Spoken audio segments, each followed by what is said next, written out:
Hello बच्चों, कैसे हैं आप लोग। उम्मीद करता हूँ आप सभी स्वस्थ होंगे, खुश होंगे, आनंदित होंगे, मज़े में होंगे। मैं मोहन सिंह आप सबों को अपने इस YouTube channel Mohan Singh classes में बहुत बहुत स्वागत करते हैं। Welcome you all in our YouTube channel Mohan Singh classes. तो आज हम लोग क्लास 10th के very first chapter real number के बारे में पढ़ेंगे। आज हम लोग सिर्फ कॉन्सेप्ट करेंगे।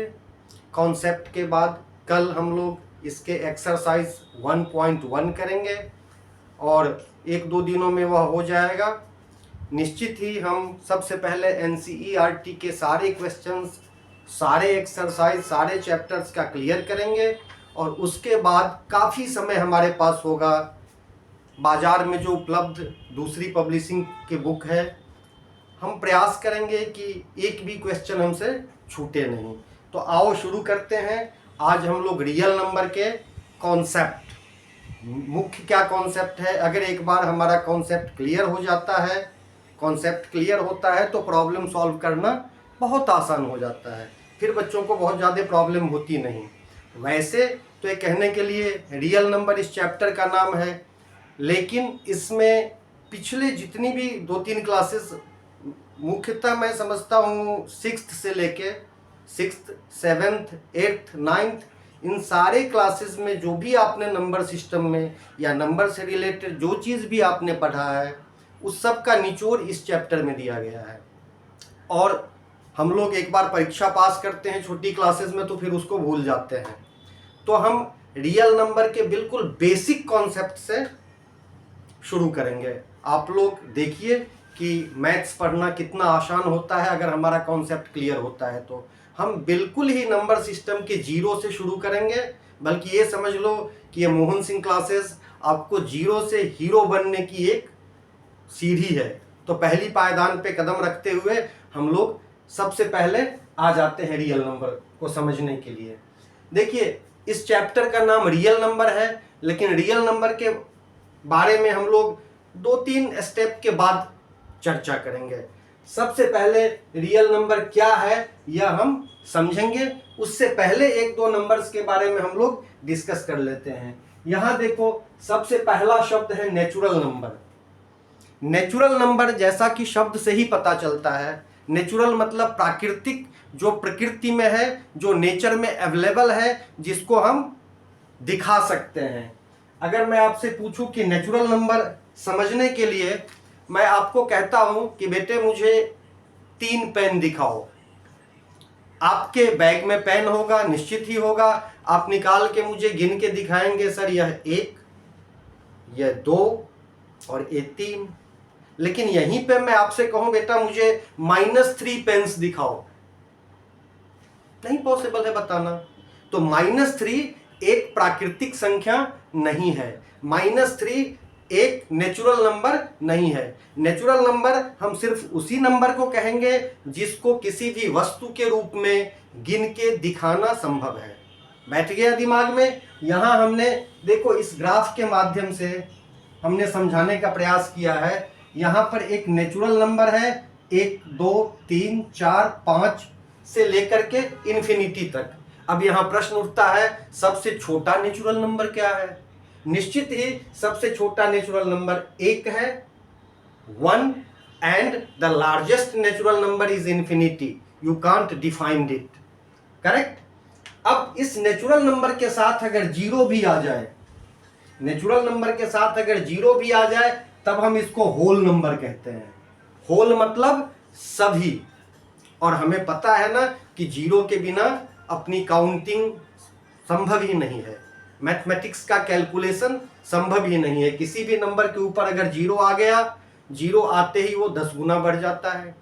तो जीरो के बिना, शून्य के बिना हमारा गणित संभव ही नहीं है आज के युग में। इसीलिए होल नंबर में इसको रखा गया है।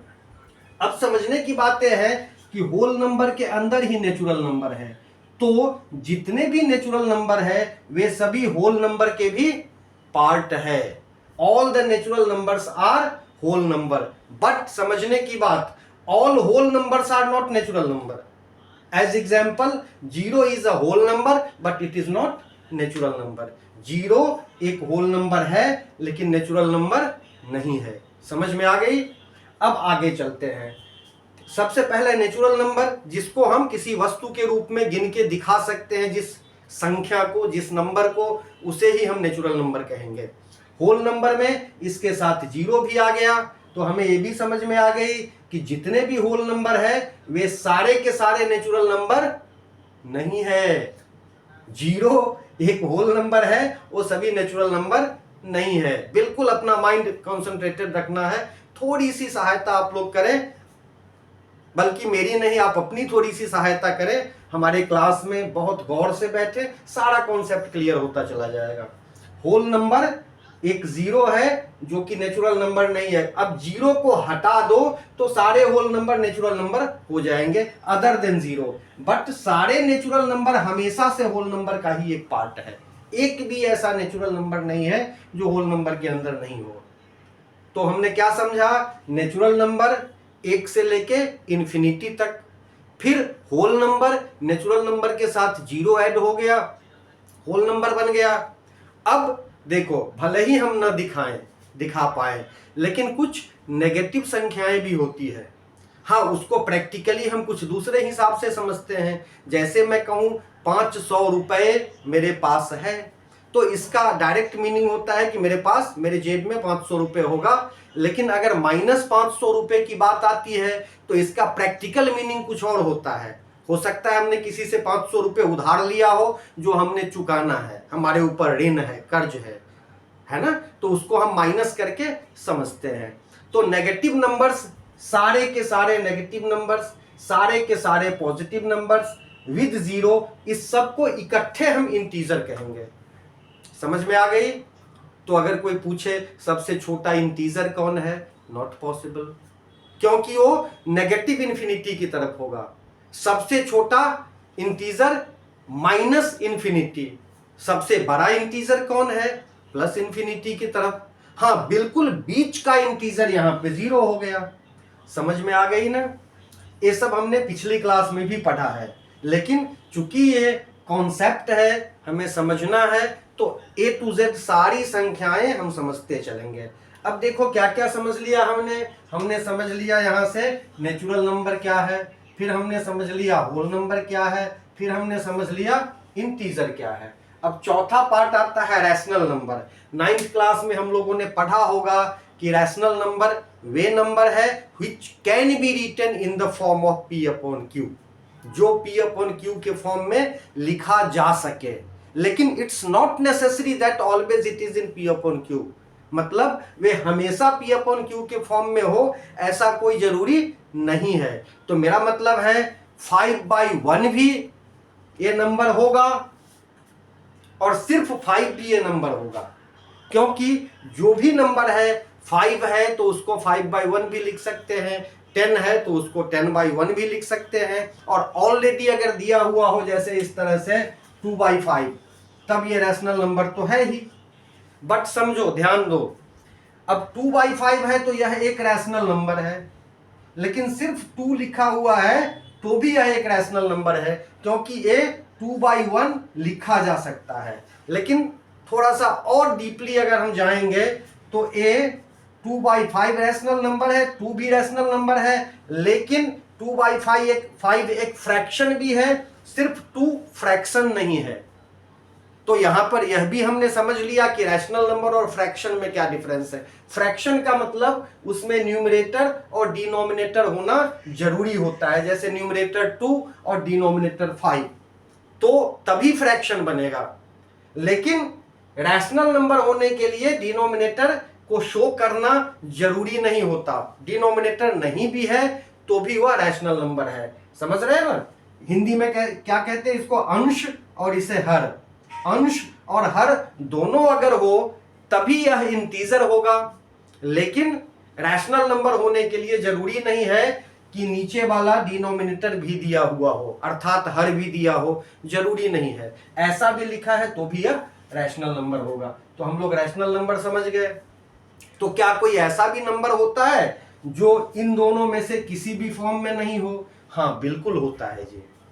ऐसा नंबर क्या होता है, ध्यान दो, जैसे जितने भी रूट वाले नंबर है, जितने भी रूट वाले नंबर है उनमें से कुछ का ही रूट सॉल्व होता है नेचुरल नंबर के रूप में। जैसे रूट वाले नंबर्स में रूट 4 सॉल्व हो जाएंगे 2 बन जाएगा, रूट 9 सॉल्व हो जाएंगे 3 बन जाएगा, रूट 49 सॉल्व होके 7 बन जाएगा। लेकिन ऐसे लिमिटेड ही नंबर है, तो ये जितने भी लिमिटेड नंबर है असल में रूट 4 रैशनल नंबर हो जाएगा, क्योंकि इसका वैल्यू 2 है। परंतु यदि मैं कहूं रूट 3, अब रूट 3 का कुछ भी एग्जैक्ट वैल्यू नहीं है, मतलब इसका डेसिमल फ्रैक्शन हजारों लाखों करोड़ों नंबर तक जाएगा।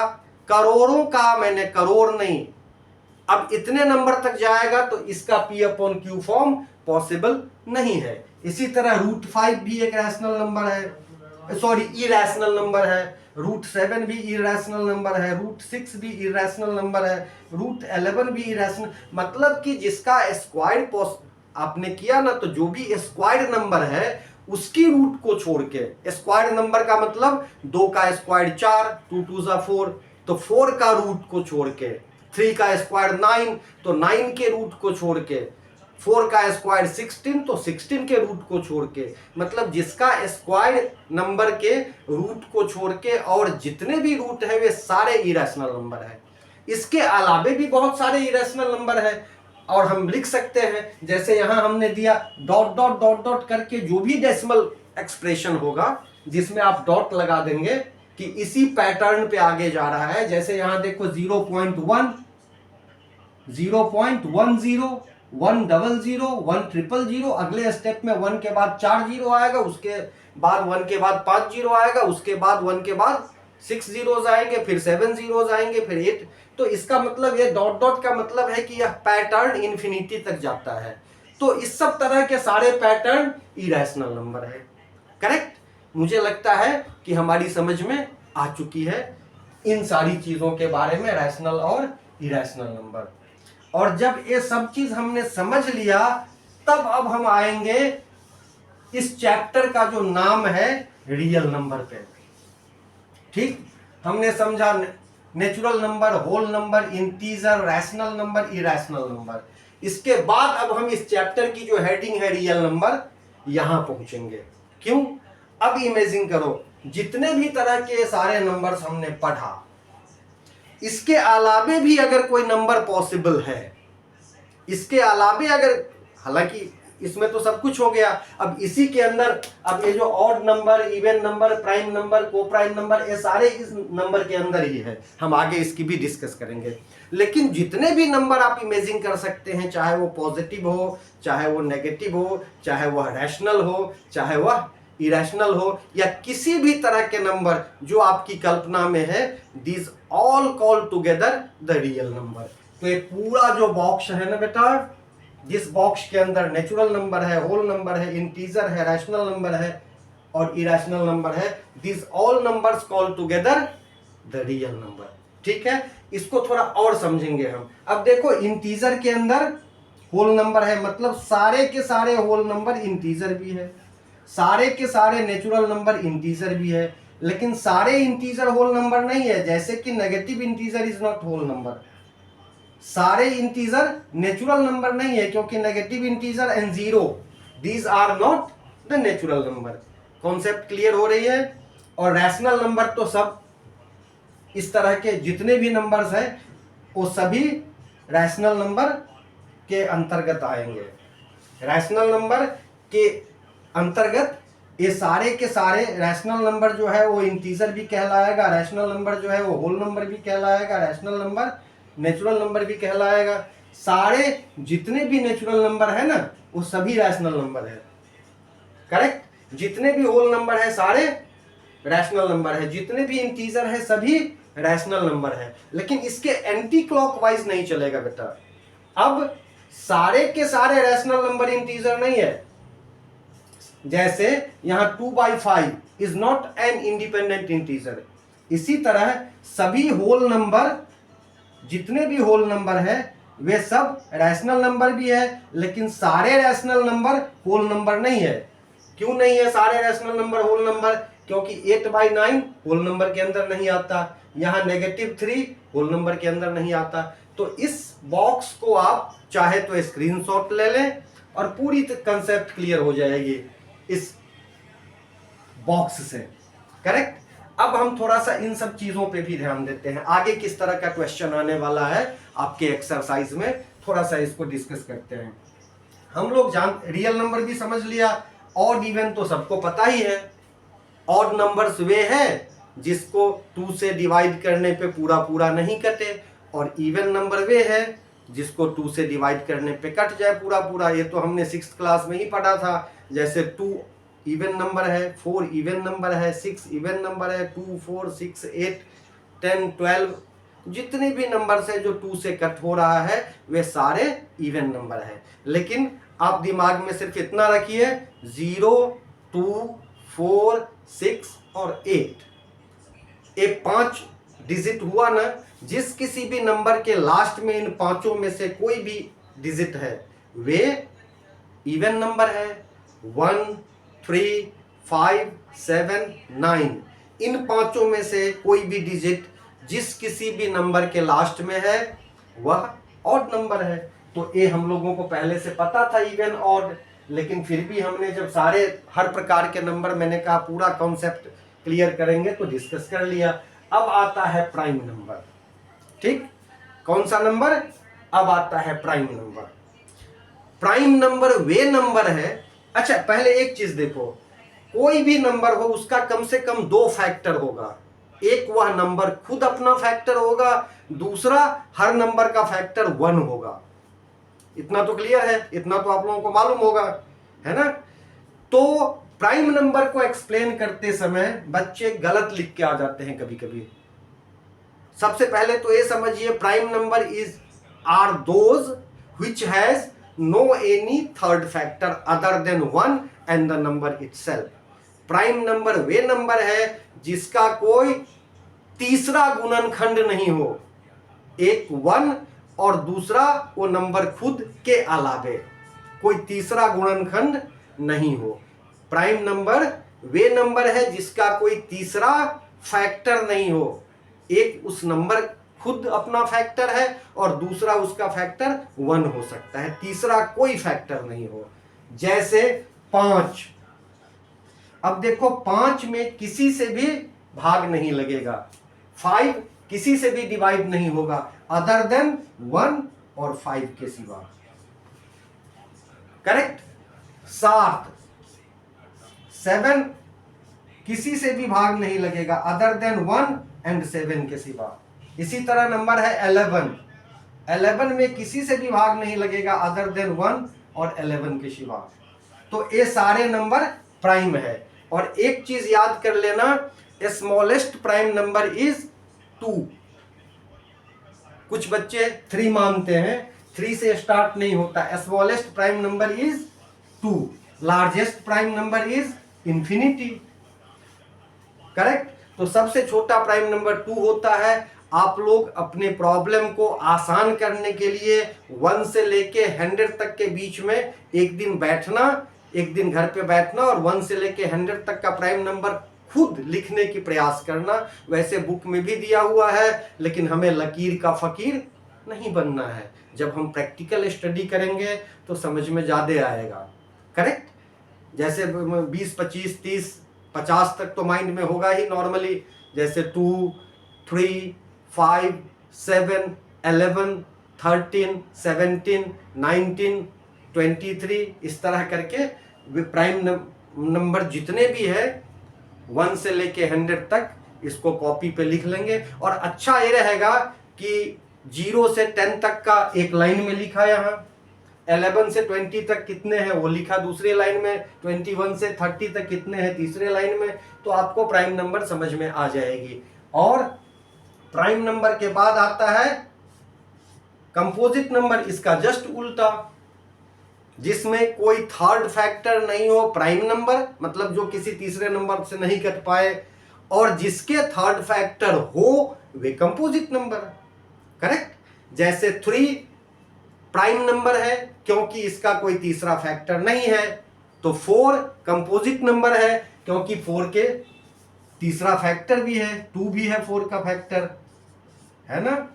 6 कंपोजिट नंबर है क्योंकि इसके तीसरा चौथा दो फैक्टर और है, 2 है और 3 है। इसके पहले 1 और 6 तो था ये। तो कंपोजिट नंबर वे नंबर है जिसमें मोर देन 2 फैक्टर्स हो। Is it clear? कोई प्रॉब्लम नहीं समझने में? चलो बच्चों आगे चलते हैं। अब हम कंपोजिट नंबर समझ गए, प्राइम नंबर समझ गए, अब को प्राइम। हाँ, ये बच्चों को थोड़ा सा देर से समझता है, लेकिन मैं आपको गारंटी देता हूं पूरे कंसंट्रेशन के साथ आप 2-3 मिनट रहिए, को प्राइम नंबर भी अच्छी तरह समझ जाएंगे। अब देखो, को प्राइम लिखा हुआ तो है को प्राइम, लेकिन को प्राइम होने के लिए नंबर को प्राइम होना जरूरी नहीं है। हो सकता है दो कंपोजिट नंबर आपस में को प्राइम है।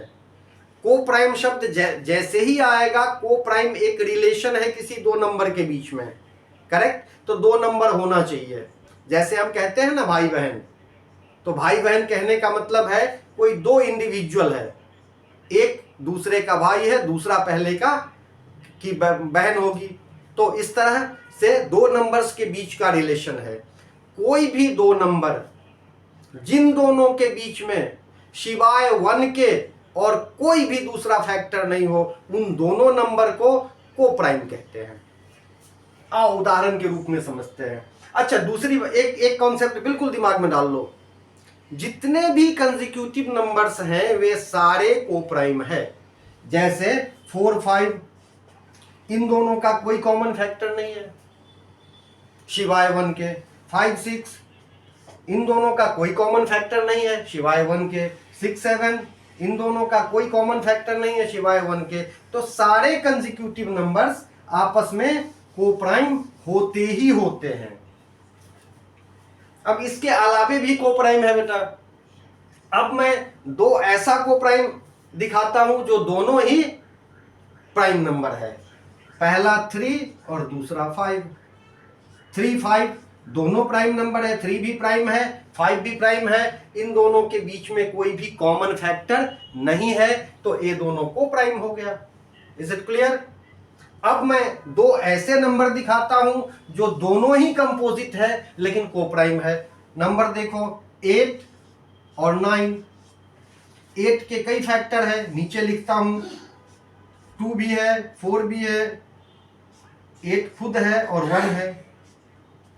9 के भी फैक्टर हैं, 1 है, 3 है और 9 इटसेल्फ। इसके भी देखो 8 का 1 और 8 के अलावे दो फैक्टर है। इसका भी 1 और 9 के अलावे एक फैक्टर है। तो न तो यह प्राइम है न ए प्राइम है, दोनों में से कोई प्राइम नहीं है, लेकिन आपस में ये दोनों को प्राइम होगा। इन दोनों में से कोई भी नंबर इंडिविजुअली प्राइम नहीं है, लेकिन ये दोनों को प्राइम इसलिए होगा क्योंकि इन दोनों का कोई कॉमन फैक्टर नहीं है। अब कॉमन फैक्टर क्या होता है? कॉमन फैक्टर ऐसे होता है, 6 है और 8 है, करेक्ट। अब 6 का फैक्टर 2 होगा और 8 का फैक्टर भी 2 होगा, तो कॉमन फैक्टर हुआ ना इन दोनों का 2। कॉमन फैक्टर हुआ ना दोनों का 2, तो 6 और 8 को प्राइम नहीं है, लेकिन को प्राइम हम उसको कहेंगे जो दोनों नंबर का कोई भी फैक्टर कॉमन नहीं हो शिवाय 1 के। क्योंकि 1 तो सबका फैक्टर है ही, तो किसी भी दो नंबर का कॉमन फैक्टर 1 होगा। सिंपल सी बात है, समझने में कोई प्रॉब्लम है क्या? नहीं ना। सिर्फ एक 1 नंबर के अलावे और कोई भी कॉमन फैक्टर नहीं हो, ध्यान से समझ लो, तो उन दोनों नंबर को प्राइम कहते हैं। अब को प्राइम होने के लिए दोनों को इंडिविजुअली प्राइम नंबर होना जरूरी नहीं है। दो कंपोजिट नंबर भी आपस में प्राइम हो सकता है, जैसा कि यहां मैंने उदाहरण दिया। एक कंपोजिट नंबर है क्योंकि इसके कई फैक्टर है, ये भी कंपोजिट नंबर है, इसके भी फैक्टर है, लेकिन ये दोनों आपस में को प्राइम है। क्लियर हो गया? तो हर प्रकार के नंबर हमने समझ लिया। अब हमने देखो बेटा कुछ और चीजें हम इस चैप्टर में और क्या क्या पढ़ेंगे उसके बारे में थोड़ी सी समझनी है, तो इसको मिटा दूं आप लोग चाहे तो स्क्रीनशॉट लेना चाहेंगे, मैं थोड़ा 2 सेकंड के लिए अलग हो जाता हूं, ले लो, ठीक है। आ जाओ, अब इसको मिटाता हूं। अब हम लोग समझते हैं कि इस चैप्टर में और क्या क्या चीज पढ़ना है। एक तो नंबर्स के बारे में समझ गए आप, रैशनल इरैशनल। तो आपको इस चैप्टर में बार बार कहेगा, कोई नंबर दे देगा और कहेगा कि इसको प्रूफ करो मेथड से कि इरैशनल है। वो नंबर किस तरह का देगा? एक तो इंडिविजुअल नंबर हो सकते हैं, जैसे √2 दे देगा, कहेगा कि show that √2 is irrational number. तो इसका एक ऑलरेडी कुछ सिस्टम है लिखने का, टीचर ने लिखाया भी होगा, जब मैं कराऊंगा तो मैं भी वो सारे लैंग्वेज लिखा दूंगा। इसका एक प्रॉपर लैंग्वेज है और इसी लैंग्वेज पे सारे √2, √3, √5, √7, √11 या अकेला जितने भी रूट आपको देगा ना, कोई भी दे देगा, सबका एक ही लैंग्वेज है। शर्त यह है कि रूट नंबर एक ही कोई होना चाहिए, चाहे 2 हो, 3 हो, 5 हो, 7 हो, 11, कोई सिंगल रूट हो, उस सब का एक लैंग्वेज है जो हम क्वेश्चन करेंगे तो मैं भी कराऊंगा। दूसरे तरह से आएगा, कोई एक नंबर देगा जो कि नेचुरल नंबर होगा और उसके साथ प्लस या माइनस करके इस तरह का इरैशनल नंबर दे देगा, √2 या √3, √5, कुछ भी 2 + √3, और कहेगा कि शो करो, बताओ, प्रूफ करो कि यह एक इरैशनल नंबर है। तो जब दो नंबर कंबाइन होंगे जिसमें एक रैशनल है और एक नॉर्मली, एक इरैशनल है और एक रैशनल है, करेक्ट, एक रैशनल नंबर है, दूसरा इरैशनल नंबर है। रैशनल नंबर यहां पर नेचुरल नंबर के रूप में है, कोई बात नहीं, नेचुरल नंबर रैशनल नंबर भी हो सकता है, ऐसा तो नहीं है कि जो नेचुरल नंबर है वो रैशनल नहीं होगा। और बल्कि मैंने तो ये कहा था कि जितने भी नेचुरल नंबर है वे सारे के सारे रैशनल नंबर भी है, करेक्ट। तो एक तो आपको नेचुरल नंबर दे देगा, एक इरैशनल दे देगा और दोनों को प्लस माइनस के साथ करके कहेगा कि प्रूफ करो कि ये पूरा का पूरा इरैशनल है। तो दूसरा इस तरह का होगा, इसका लैंग्वेज अलग है। और एक तीसरा है, तीसरे में ऊपर में कोई नंबर ले लेंगे और नीचे में एक रैशनल और एक इरैशनल दे देंगे और कहेंगे कि प्रूफ करो कि ये पूरा का पूरा इरैशनल नंबर है। तो इसका लैंग्वेज डिफरेंट है, इसको हम करेंगे। इसमें ये दोनों कुछ हद तक कोरिलेटेड है, इसकी जितनी भी लैंग्वेज है उससे 1-2 स्टेप पहले से इसको करके आना पड़ता है। तो क्या पढ़ना है हमने, ये समझ में आ गई। इसके बाद इस चैप्टर में हमें एलसीएम और एचसीएफ के बीच का रिलेशन दोनों नंबर्स के साथ देखना है, करेक्ट। और मजे की बात यह है कि हम शुरू से छोटे छोटे जो एडिशन सब्ट्रैक्शन करते थे, मान लो 3/8 + 5/12 करते थे ना, सबसे पहला स्टेप क्या होगा, इन दोनों नंबर का एलसीएम निकालेंगे, यही होगा ना। और एलसीएम निकालने के लिए हम यहाँ पर 8 और यहाँ पे 12 करके पता नहीं क्या क्या करते रह जाते हैं। 10th क्लास में आने के बाद भी 8 और 12 का एलसीएम हम मेथड से निकालते हैं। देखो कितना सिंपल चीज है एलसीएम निकालने का, क्योंकि देखो बच्चा, जब कभी भी एलसीएम निकालने का यहाँ जो मिक्स्ड फ्रैक्शन या किसी भी तरह का फ्रैक्शन होगा तो उसमें ए नंबर या ए नंबर 3825 नहीं हो सकते या 24 नहीं हो सकते, ए नंबर छोटे ही होते हैं डिनोमिनेटर, तभी फ्रैक्शन का एडिशन और सब्ट्रैक्शन होता है। आप लोग क्लियर है इससे? तो छोटे छोटे नंबर का एलसीएम एचसीएफ हमें मेंटली आना चाहिए और सीखना चाहिए। सबसे पहले तो हमें समझ में आनी चाहिए कि एचसीएफ क्या है और एलसीएम क्या है। जैसा कि नाम में है एचसीएफ, मैं फुल फॉर्म कहूं फटाक से कह दोगे सारे के सारे, highest common multiple, HCF factor, highest common factor, HCF and LCM, lowest common multiple. तो सबको पता है क्या चीज है ये, लेकिन इसको अच्छी तरह हम समझ नहीं पाते। अब देखो जैसे यहाँ पर 8 है और 12 है, हमें किसी एडिशन या सब्ट्रैक्शन में ये दोनों नंबर दिया हुआ है डिनोमिनेटर के रूप में, तो इन्हीं दोनों का निकालना है ना यहाँ पर एलसीएम। और एलसीएम है लोएस्ट लेकिन कॉमन मल्टीपल। इन दोनों में जो नंबर है 12 का मल्टीपल लेना शुरू करो। कब तक? जब तक कि वो 8 का मल्टीपल भी ना हो जाए। 12 1 जा 12, 8 का मल्टीपल नहीं है। 12 2 जा 24, 8 3 जा 24। देखते ही लगता है सबसे छोटा जो मल्टीपल है कॉमन 8 और 12 का 24, तो यही हो गया ना एलसीएम। कोई डिफिकल्ट है क्या? क्या करने की जरूरत है? नहीं ना। इसी तरह आगे 2-3 और एग्जाम्पल हम देखते हैं। मान लो 10 और 15 का एलसीएम निकालना है। क्या? 10 और 15।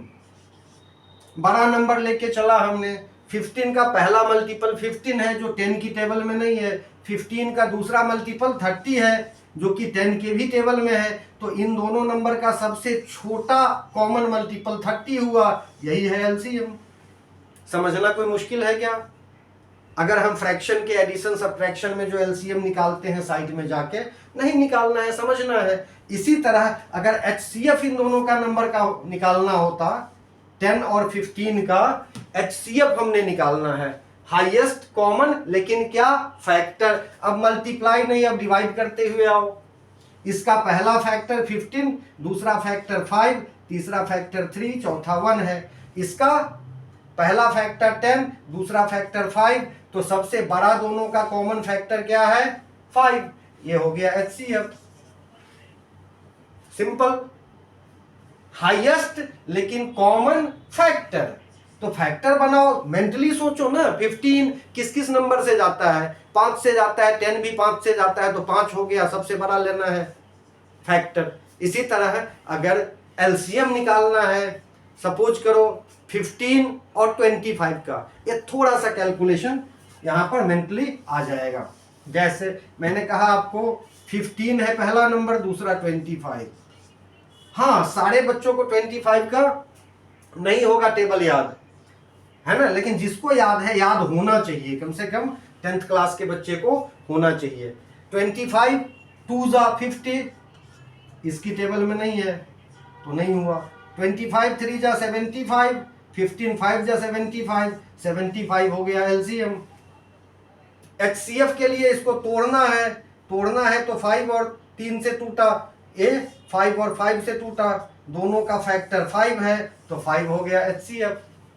बहुत सिंपल है। एचसीएफ मतलब फैक्टर नीचे की तरफ कॉमन लेकिन सबसे बड़ा जो फैक्टर है। एलसीएम मतलब मल्टीपल लेकिन सबसे लोअर कॉमन मल्टीपल। तो एलसीएम एचसीएफ का कुछ कॉन्सेप्ट है, और कॉन्सेप्ट में 2 नंबर दिए होंगे।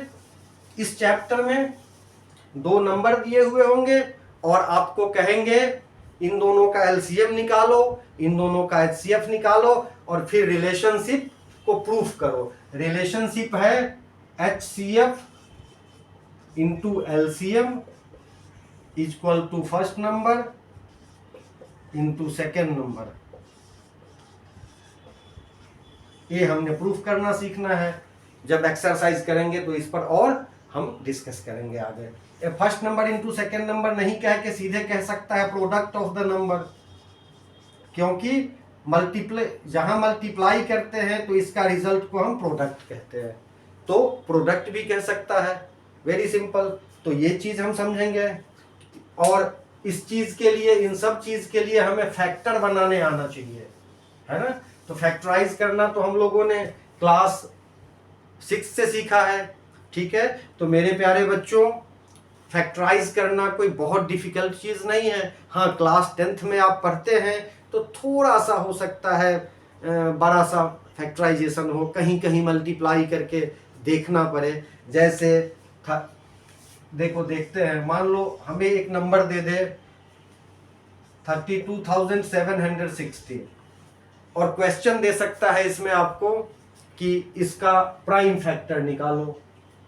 जब इसका प्राइम फैक्टर निकालो क्वेश्चन देगा, तो हम लोगों ने जो सीखा है पिछली क्लासेस में वही करना है। पहले 2 से 2 16 3 जा, फिर 16 हो गया, 8 जा 0, फिर 2 से डिवाइड करेंगे, 2 8 जा 16, अब 3 है, 2 1 जा 2, 3 में से 2 गया तो 1 बचा, 1 पर 8 आया 18, 2 9 जा 18, ये 0।